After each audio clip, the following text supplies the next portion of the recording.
So pause or post acute withdrawal is what happens when you've got over that acute yucky stage of the DTs, the hot and colds, the visual auditory hallucinations, any kind of psychosis type behavior.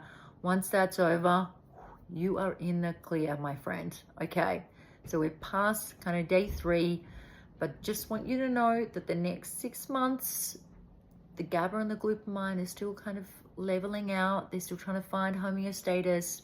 You're likely to still get, some anxiety. You're likely to still get cravings. This is going to have, you're likely to have it, it's going to be a little bit harder to find joy. So what you need to do in these first 6 months is I really want anybody talking to a specialist about how they deal with that anxiety and that depression, not by just thinking positive or, obviously we can do some breath work and I'm going to give you some practical tools to work with, but I still do really recommend that you see a specialist to get through this, because ideally also you want long-term sobriety. You don't want to have to go through withdrawal again. And that's what this channel is dedicated to, and that is helping you get into long-term recovery and live a happy, healthy life. This can be the dark night of the soul, the worst dark moment that, is the turning point for your life. So let's look at it like that. You've got through the worst of it right now. Good on you. That's absolutely amazing, because most people, when it really starts hurting, go and get another drink. So you've made it through. So firstly, massive kudos to you. You have an immense amount of personal strength and capability, and you have the strength to push through this next stage. It's not going to be anywhere near as difficult.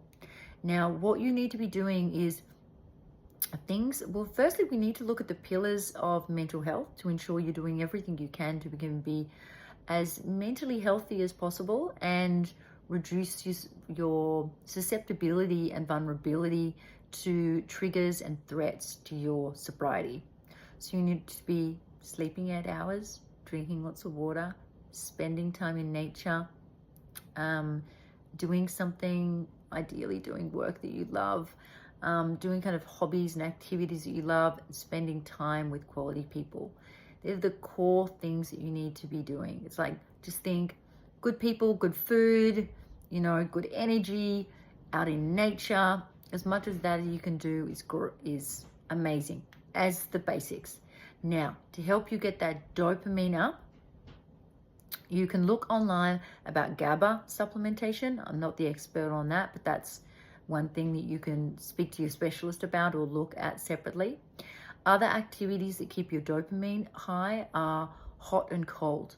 So if you do kind of ice baths and sauna, or cold plunges and sauna, really powerful. That's an incredible hack. So, because what we want you to do is be finding healthy ways to find dopamine. Because what we're going through in these first 6 months is there's the neurological reprogramming. So developing those new neural pathways of coping and enjoying life, and also this new relationship with your nervous system. So the other thing I will say, Google separately, is vagus nerve exercises. So working with the breath, working with hot and cold, these are going to be really powerful ways to get higher dopamine and also work through any anxiety and depression.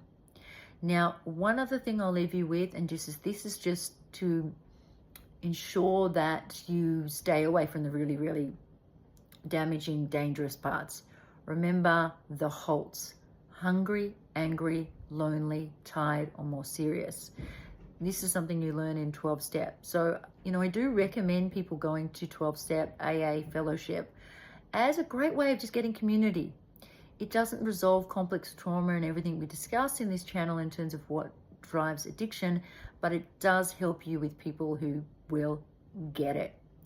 And so you need to be really careful of not getting hungry, angry, lonely, tired, or too serious, or definitely not all of those.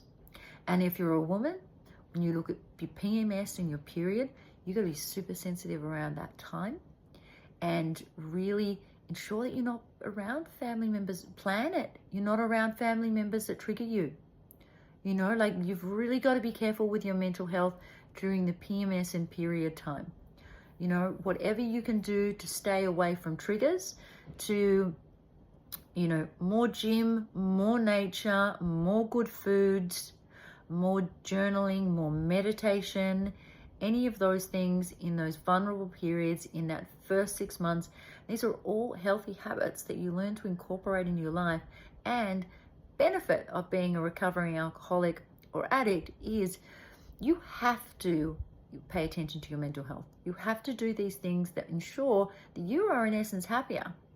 And you have to have a diligence around that. That ensures that ultimately you get a better life from the average Joe Blow, because you are doing these things. You have to do these things. You are doing these things, and you're happier and healthier and thriving in recovery.